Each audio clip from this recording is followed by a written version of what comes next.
Oke,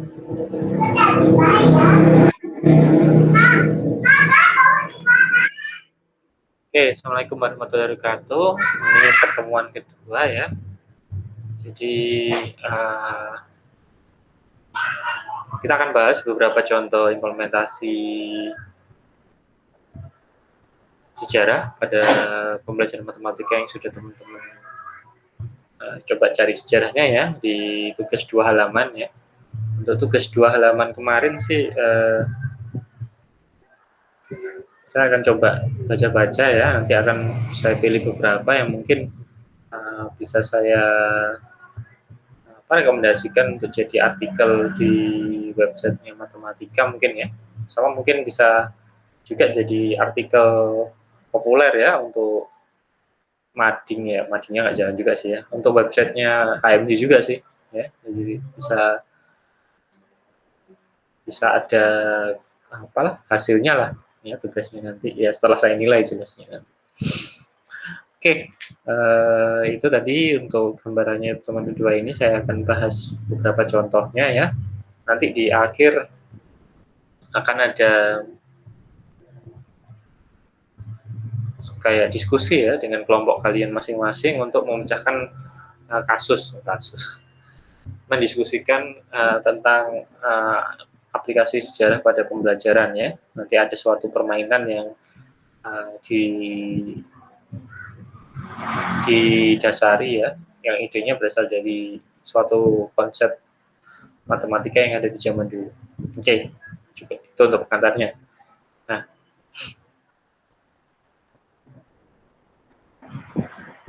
oke, kita akan coba bahas. Nah, gambar ini kalau teman-teman dulu lihat buku-buku kurikulum 2013 ya, hampir sebagian besar itu selalu diawali oleh potongan informasi ini ya di halaman depan, entah apapun itu. Jadi ada potongan informasi sejarah yang mendasari minimal sejarah ilmuwan yang berhubungan dengan materi tersebut, minimal itu. Kenapa hal ini banyak dipakai di K13 ya, karena memang hal yang paling gampang dijadikan motivasi adalah cerita sejarah di masa lalu ya, cerita sukses di masa lalu yang bisa menginspirasi siswa-siswa yang sekarang baru belajar. Itu. Nah, salah satunya ada di buku K13 SMP kelas 8 kalau nggak salah ini, atau kelas 7 saya lupa. Materinya tentang sistem kartesius, koordinat kartesius ya. Ya siapa lagi ya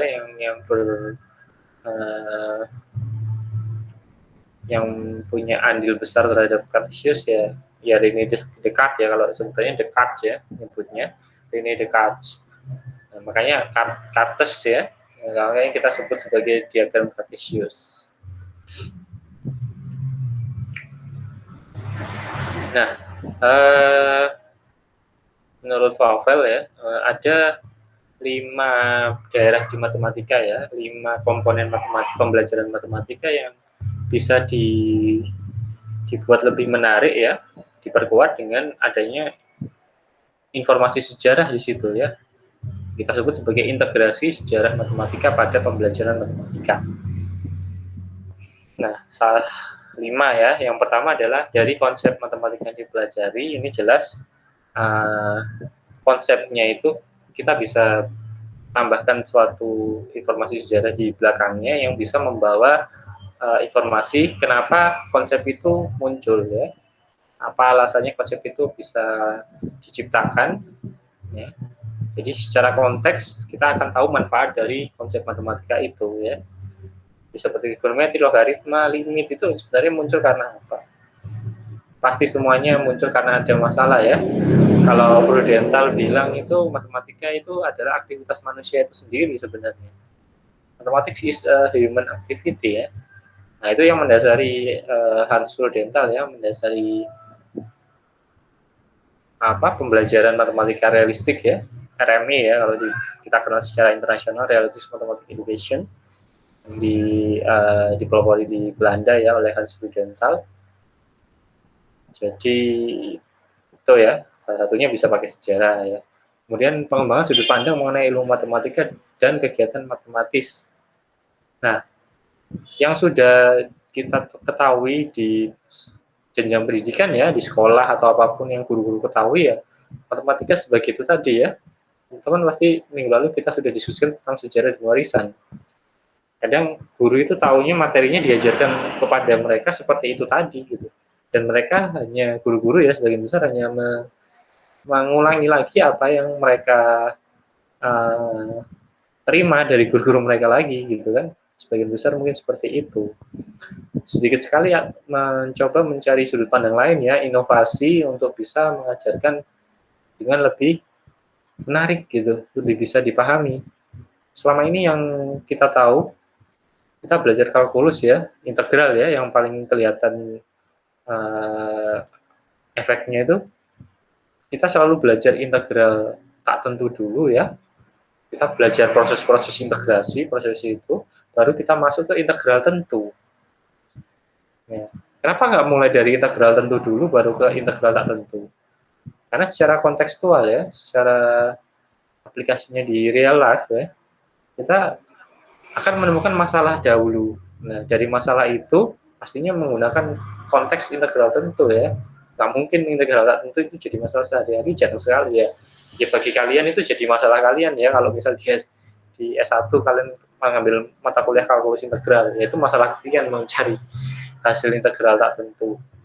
Cuman kenapa nggak dibalik ya, kalau di SMA itu kita belajar, atau di perkuliahan ya, kenapa nggak belajar integral tentu dulu baru ke integral tak tentu. Integral tak tentu itu lebih ke sekedar ke metode integrasi kok, seperti kayak metode kalau kalian punya persamaan kuadrat, ada metode faktorisasi ya, rumus ABC dan melengkapkan kuadrat ya, yang pada dasarnya sebenarnya sama saja ya, rumus ABC dan melengkapkan. Nanti mungkin kalau sempat kita ke sana. Jadi itu ya, kita rubah seperti itu karena memang pada dasarnya ya muncul masalah ya yang berhubungan dengan integral yang mencari luas ya, tapi mencari luas bangun-bangun yang tidak umum ya. Oke, itu ya untuk yang nomor 2. Jadi ide inovasi dalam mengajarkan matematika dari susunan atau sudut pandang yang lain. Yang kedua, latar belakang mengajarnya dari guru dan kemampuan mengajarnya. Nah, jadi kalau guru bisa tahu suatu konsep sejarah ya, sejarah dari suatu konsep matematika, guru itu pasti bisa mencoba menyajikan pengajaran yang lebih terkait ya. Jadi itu tadi berhubungan dengan yang mudah, kemampuannya dalam menyajikan pembelajaran inovatif ya. Jadi bisa jadi inovasi bukan inspirasi ya, inspirasi ya. Kemudian yang nomor 4 ya, sikap terhadap matematika jelas. Kita akan bisa melihat berbagai macam ya inspirasi yang bisa memotivasi siswa ya dari sejarah-sejarah itu tadi. Selain itu juga bisa membuat matematika lebih dekat ya, karena ya matematika berkembang karena aktivitas manusia itu sendiri gitu loh. Bukan sesuatu yang mungkin ada beberapa konsep atau materi yang tidak bisa dilihat aplikasinya secara langsung ya. Saya pernah ceritakan tentang matriks gitu ya. Buat apa gitu ngitung angka-angka, diputer, taruh kolom, taruh baris, taruh kolom, buat apa sebenarnya? Padahal aplikasinya sangat dekat sekali dengan kita semua ya. Orang yang suka selfie ya, itu kan menghasilkan gambar ya, ukurannya kan pasti piksel ya. Pikselnya kan pasti berapa kali berapa. Lah berapa kali berapa itu sebenarnya ordo matriks. Jadi gambar yang kalian hasilkan sebenarnya itu matriks ya, dengan ordo yang kalau dikali bisa jadi berapa 12 megapiksel atau berapa. Nah, itu aplikasi sederhana ya. Nanti ada fungsi sederhana. Cukup lah, nanti terlalu panjang kalau bahas sana. Nah, jelas sikap siswa ya terhadap matematika bisa berubah ya, tidak terlalu saklek sebagai ilmu formal. Kemudian untuk apresiasi matematika sebagai aktivitas manusia ya, ini terkait yang tadi sudah saya singgung semua ya. Jadi lebih bisa memahami konsep-konsep matematika karena lebih bisa dipahami sebagai konteks yang aktivitas manusia yang bisa dipahami. Nah, sebenarnya ya pembelajaran matematika di sekolah sudah mengikuti kurikulum yang ditetapkan. Sebenarnya kurikulum yang ditetapkan sudah mengikuti, menganalisis dan mempertimbangkan beberapa pendekatan pembelajaran ya, yang realistik, yang kontekstual, dan yang misal ada yang melibatkan sejarah ya, jelas ya kelihatan di K13 itu tiap awal bab itu selalu melampirkan adanya satu potong cerita sejarah gitu minimal. Nah, cuman itu tadi ya, kembali ke minggu lalu, pembahasan minggu lalu, apakah beberapa konsep itu hanya muncul sebagai warisan ya, yang kita terima jadi tanpa tahu dulunya seperti apa. Mungkin siswa cukup tahu itu saja sih, tidak perlu tahu terlalu dalam. Cuman gurunya itu harus tahu ya, kenapa kok persamaan kuadrat diajarkan seperti ini? Kenapa ada 3 metode? Kenapa tidak? Kalau saya bahkan saya berani kayak persamaan kuadrat saya cuma mengajarkan 2 metode, ya, metode faktorisasi dan metode menyempurnakan persegi ya. Beda lagi kan? Ya, cuma 2 metode sebenarnya. Ya itu nanti kita bisa berdebat ya kalau ke situ. Nah itu sini saya sajikan ada contohnya. Ya, warisan itu sudah melalui berbagai penyesuaian sih. Ya memang warisan kadang sudah menyesuaikan dengan beberapa teori-teorinya aja ya. Untuk misalnya anak tingkat sekian ya kita nggak perlu membahas terlalu detail ya. Kita cukup membahas bagian luarnya aja, metodenya saja atau bahkan prosedurnya saja. Prosedur itu kenapa bisa seperti itu kadang tidak dipenting ya, tidak dibahas lebih lanjut. Nah itu yang perlu pembahasan. Ini ada contoh di sini logaritma ya, logaritma. Logaritma ya taunya ya untuk menghitung log pangkat dari bilangan berapa gitu ya. Padahal aplikasinya dulu sangat bertambah sekali ya, walaupun setelah ditemukan kalkulator mulai berkurang ya ketenaran dari logaritma itu sendiri. Oke, ini sama ya tadi yang saya sampaikan. Jadi intinya ada 5 aspek itu tadi ya, integrasinya dalam pembelajaran ya, agar intinya kita membantu siswa agar lebih bisa memahami matematika ya secara keseluruhan ya, tidak sekedar hanya potongan yang disajikan di buku.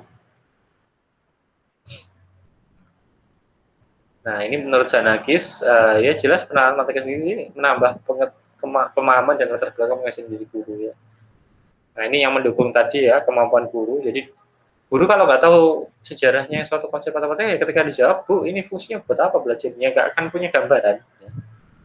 Ya, ditanya, Bu fungsinya trigonometri itu buat apa ya, untuk ngukur sudut-sudut, ngukur ini. Nggak seperti itu. Awalnya muncul ya karena ada hubungannya sama astronomi. Nah dengan bercerita seperti itu saya yakin siswa itu lebih tertarik gitu ya. Jadi trigonometri itu tidak terkait dengan angka-angka nggak jelas seperti itu ya. Kemarin sempat ada yang tanya ya, kenapa beberapa penamaan di trigonometri itu artinya sangat berbeda dengan artinya sangat berbeda dengan arti kata ya, sangat berbeda dengan deskripsinya gitu. Nah nanti sebenarnya akan dibahas di bagian logaritma trigonometri sih, cuman intinya ilmu itu ditemukan suatu kebudayaan ya, dan itu dibawa ke kebudayaan lain, kadang bahasa itu terjadi pergeseran. Itu yang terjadi ya, dan banyak sekali contohnya itu. Ya, contohnya itu tadi ya trigonometri, kemudian metode yang saya sampaikan itu ada menyelesaikan persamaan kuadrat itu jadi pergeseran. Oke, ya. Jadi itu minimal kalau belum bisa sejauh itu ya menelaah konsep sejarahnya, kadang cerita sejarah itu bisa jadi motivasi lah minimal ya untuk siswanya. Nah ini tadi hubungannya ya tentang sikap siswa terhadap matematika ya. Kadang siswa itu jadi malas gitu ya ketika guru jawab ya pokoknya gitu rumusnya seperti ini gitu. Nah buat apa belajar ini? Nah ini sesuai dengan kompetensi dasar yang diminta, nggak gitu juga. Kalau bisa ya kita bisa mengarahkan kalau ya semua ilmu matematika muncul karena ada satu masalah gitu. Rumus muncul karena apa? Nah, karena ada urusannya dengan luas-luas bangun yang nggak jelas gitu ya. Nanti kalau sudah bagiannya akan dijelaskan, akan kita bahas, diskusikan. Trigonometri, geometri muncul karena apa, aljabar muncul karena apa, itu semua ada latar belakangnya gitu loh. Nah, dengan mengetahui adanya itu tadi, kita bisa memunculkan kebutuhan untuk belajar materi itu gitu. Ya nggak sekedar kayak sesuatu yang benar-benar bulat sekali ya, mentah sekali ya, sering sekali dibahas seperti bentuk aljabar ya. Kita selalu hafal ya, selisih 2 kuadrat itu apa. A kuadrat min B kuadrat sama dengan A plus B dikali A min B. Tapi nggak pernah tahu kalau ternyata implikasinya misal dalam perhitungan ya, itu sangat banyak sekali ya. Contohnya apa? Contohnya misal saya punya perkalian apa ya, 81 kali 79. Wah, itu kalau mau dihitung kan pasti teman-teman ngitungnya pakai susun ke bawah kan. Nah, saya enggak. 79 kali 81. 79 itu bisa saya rubah ke 80 dikurangi 1. 81 itu bisa dirubah jadi 80 tambah 1. Nah kan jadi A min B kali A plus B. Hasilnya 80 kuadrat dikurangi 1 kuadrat. Berarti ya 6.400 dikurangi 1 atau 6.399. Selesai. Dengan gitu aja lebih bisa dihargai ya, bentuk aljabar yang simbol-simbol ABC ABC itu bisa lebih kelihatan. Kemudian ya jelas saya selalu mengulang-ulang ya, mata kuliah ini tuh membahas matematika sepanjang 3.000 tahun ya. 3.000 tahun perkembangan matematika cuma kita bahas selama berapa? 30 jam ya.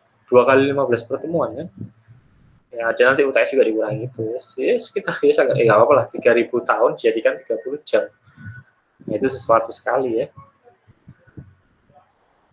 Nah, tapi kita nggak bahas detail sekali ya sampai 3.000 tahun. Kita ambil ide-ide yang menarik ya. Nanti teman-teman juga akan coba ambil komponen-komponen yang menarik saja ya, nggak perlu sampai sedetail itu. Ya, misal ada tentang latar belakang konsepnya, ada suatu masalah yang terkenal ya di zaman dulu, kemudian latar belakang ilmuwan matematikawan menciptakan itu, misal aspek-aspek keindahan ya, keingintahuan, dan yang pasti yang terakhir fungsi rekreasi ya. Nanti akan saya berikan contohnya di video kedua ya, yang kalian harus bisa menemukan ide sejarahnya seperti apa. Kalau tadi sebelumnya adalah 5 daerah yang bisa dijadikan integrasi sejarah ya. Ini adalah 3 jenis ya tipe tipe integrasinya. Jadi sejarah bisa disajikan dalam pembelajaran matematika secara kasar ya. Kasar yaitu yang nomor 1. Jadi benar-benar kita belajar sejarah ya. Kita ingin tahu dulunya ilmuwan matematikawan itu menemukan konsep ini seperti apa, kemudian latar belakangnya apa. Bisa seperti itu ya, bisa langsung benar-benar sejarahnya yang mentah itu kita sajikan sebagai paling gampang sebagai motivasi sih. Yang kedua,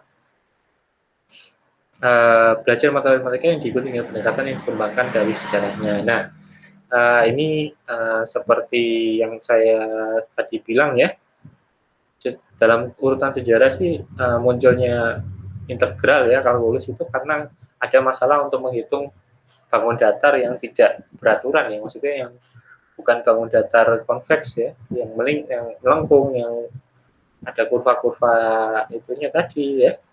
Nah, itu hubungannya jadinya nanti sama integral tertentu ya. Nah, kalau kita mengikuti progres sejarah matematika itu, maka harusnya pembelajaran kita ya di sekolah yang berhubungan dengan integral, kita belajar dari integral tentu dulu baru ke tak tentu. Itu yang benar ya. Karena kita menyampaikan suatu masalah yang awal muncul, kemudian baru kita pelajari metode-metode. Ya, sama kayak misal persamaan kuadrat lah. Kita kan biasanya di awal ada soal konteksnya dulu ya, kemudian baru kita pecahkan menggunakan metode-metode yang ada. Kemudian yang nomor 3, pemahaman akan matematika yang lebih dalam atas aspek sejarah matematika.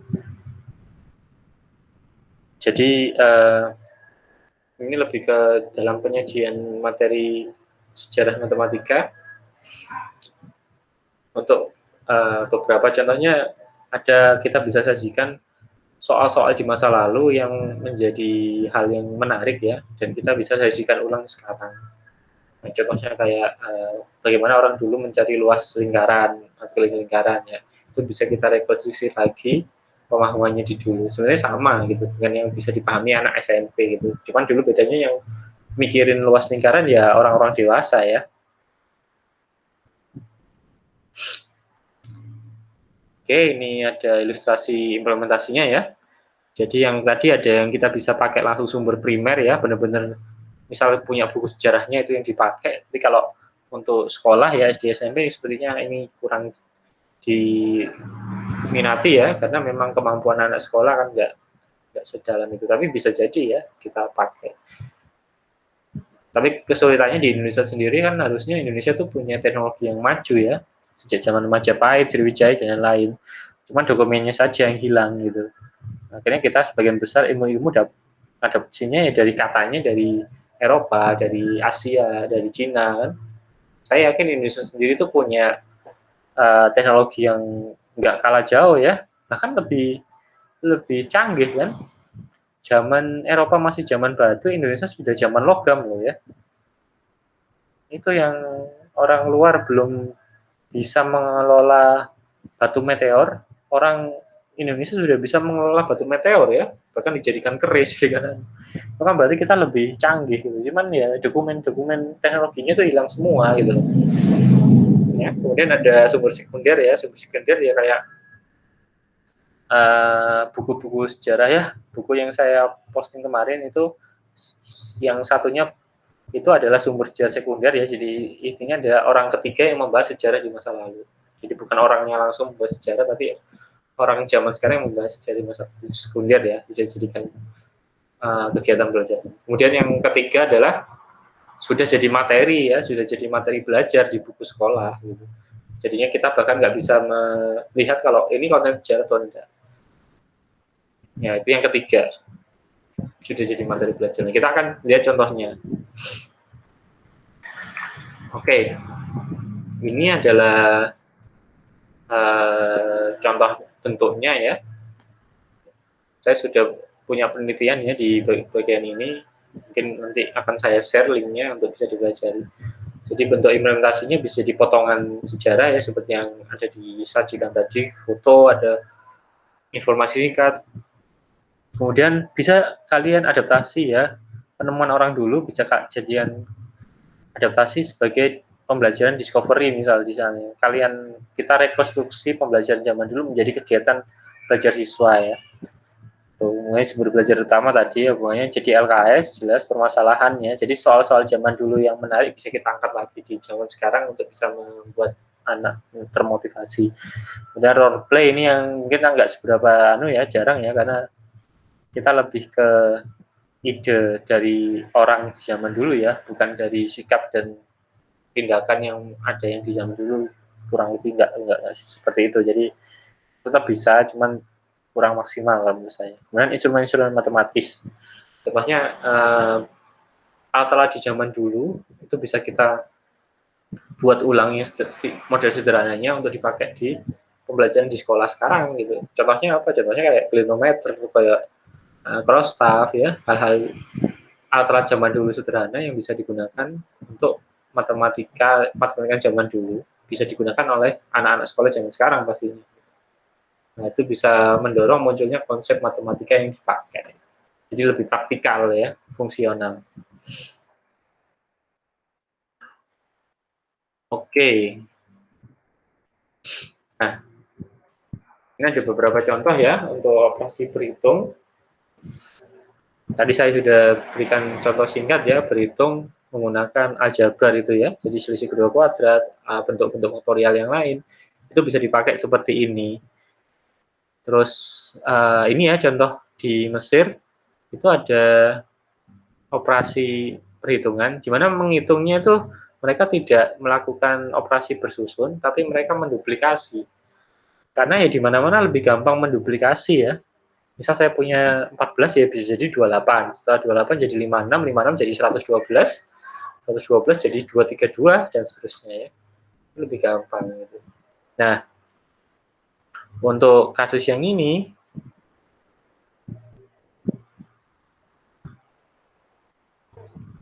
Ya, ini saya punya 27 kali 7 ya.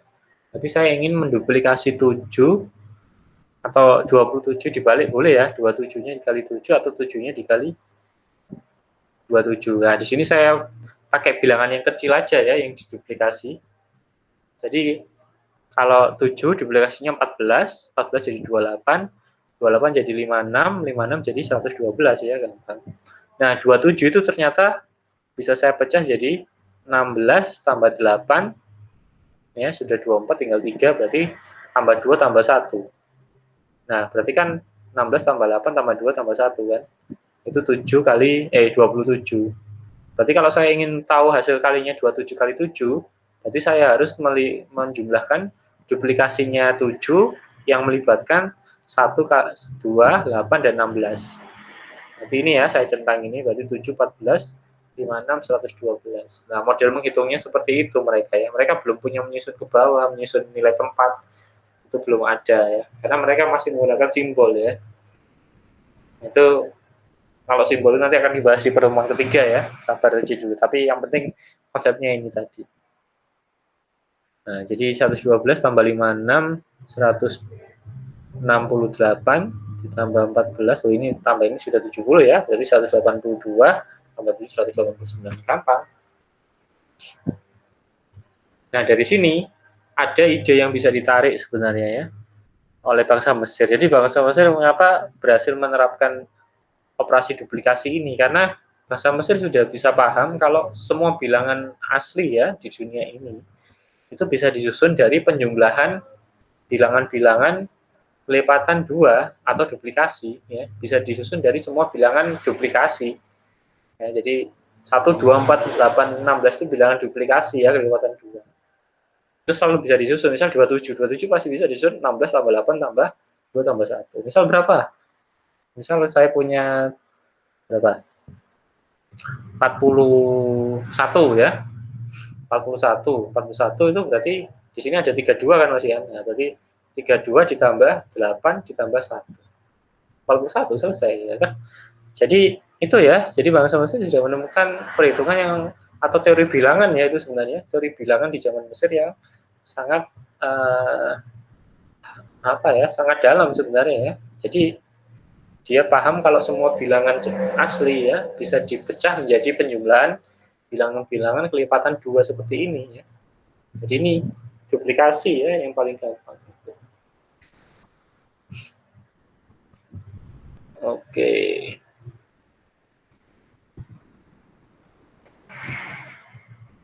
Nah, yang kedua ini adalah tentang luas lingkaran ya. Nah, ini salah satu pendekatan oleh Kepler. Teman-teman kalau dengar Kepler, tahunya pasti hukum Kepler ya. Ada hukum Kepler 1, 2, dan 3 ya. Hubungannya sama revolusi planet ya. Nah, itu memang ada hubungannya ya. Jadi ada hukum Kepler kedua kalau tidak salah.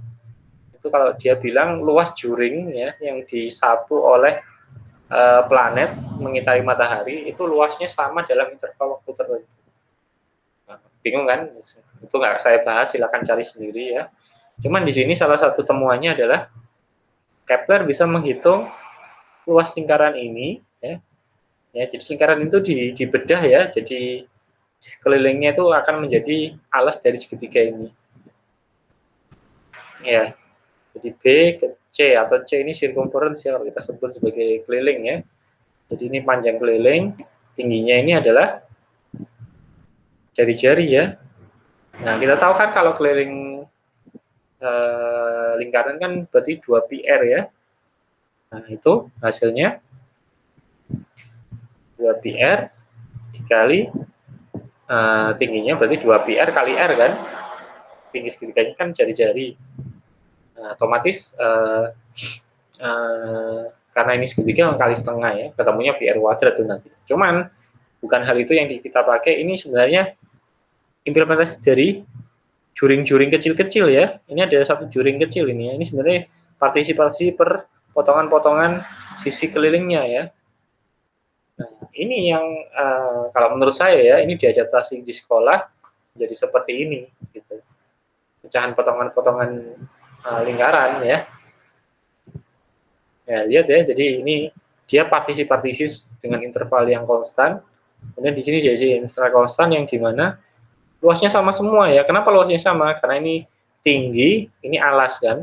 Alasnya kan sama semua, tingginya juga sama semua. Berarti luas per potongan-potongan itu tadi juga sama. Diterapkan di sini supaya lebih visual ya, tampilannya lebih visual. Dari sini dipotong, dia akan jadi jejar genjang atau dari yang lain. Itu ya salah satu penerapan. Nah, penerapan seperti ini itu sudah bagian yang ketiga ya, model yang ketiga. Jadi kita tidak bisa lihat ini adalah konten sejarah atau enggak gitu. Enggak ada yang bilang ini sejarah, enggak. Ya, tapi ini diinspirasi oleh Kepler itu tadi ya, saya yakin seperti itu. Nah, terus ada lagi ya bentuk aljabar. Ini adalah sebenarnya bentuk aljabar ya di Euclid ya ini ya. Nah, teman-teman di geometri 2, di aljabar 1 ya akan bahas tentang ini geometri Euclid. Nah, ini yang saya ingin diskusikan ya. Jadi ada metode menyelesaikan persamaan kuadrat zaman dulu ya, sudah ada persamaan kuadrat. Cuman menyelesaikannya itu secara geometri ya, tidak menggunakan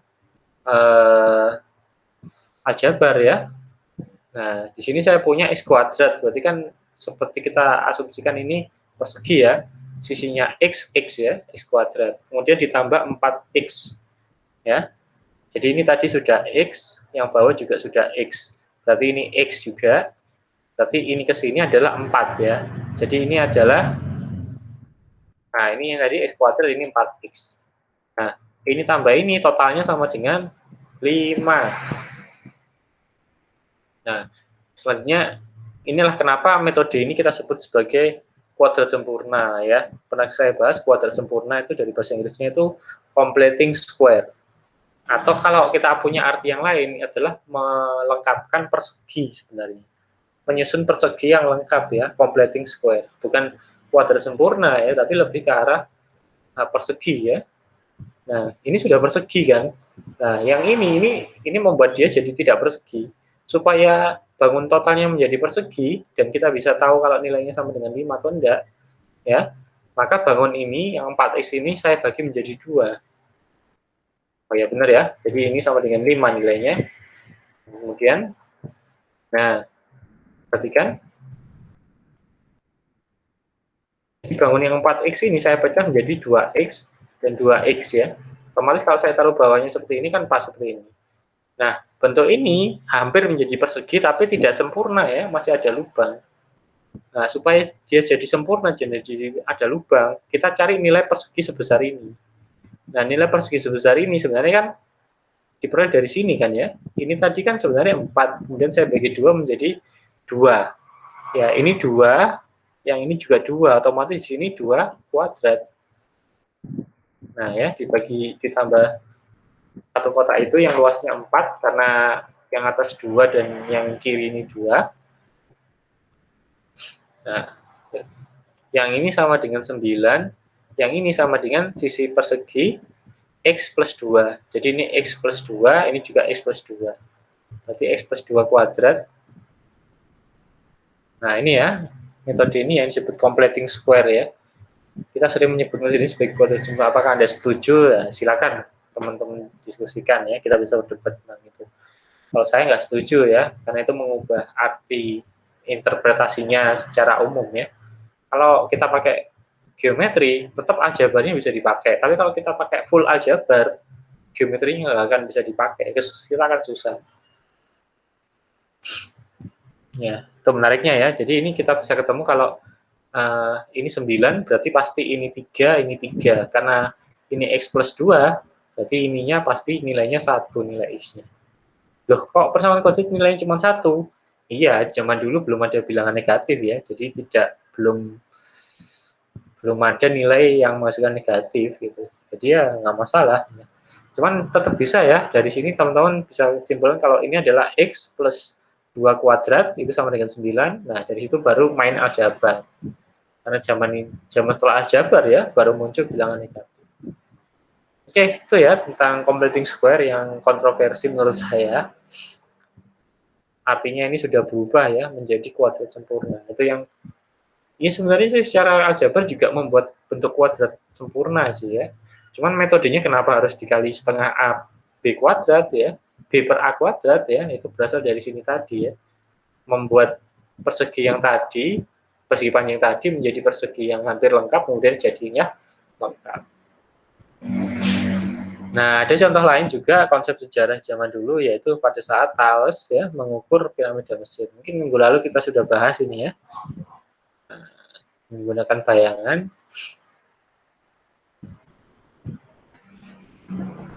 Seperti ini.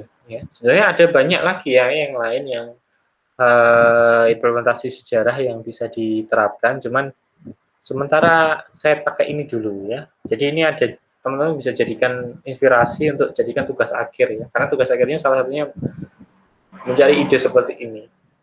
Ya, saya nggak akan tampilkan semua yang ada karena ya yang istilahnya yang paling umum aja lah saya sampaikan. Nah, teman-teman bisa cari lagi daripada saya sebutkan semua, teman-teman malah bingung nyari yang mana.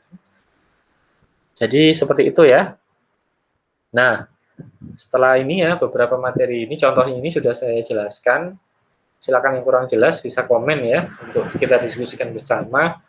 Selanjutnya teman-teman bisa tonton video kedua tentang contoh penerapannya pada game ahli nujumnya.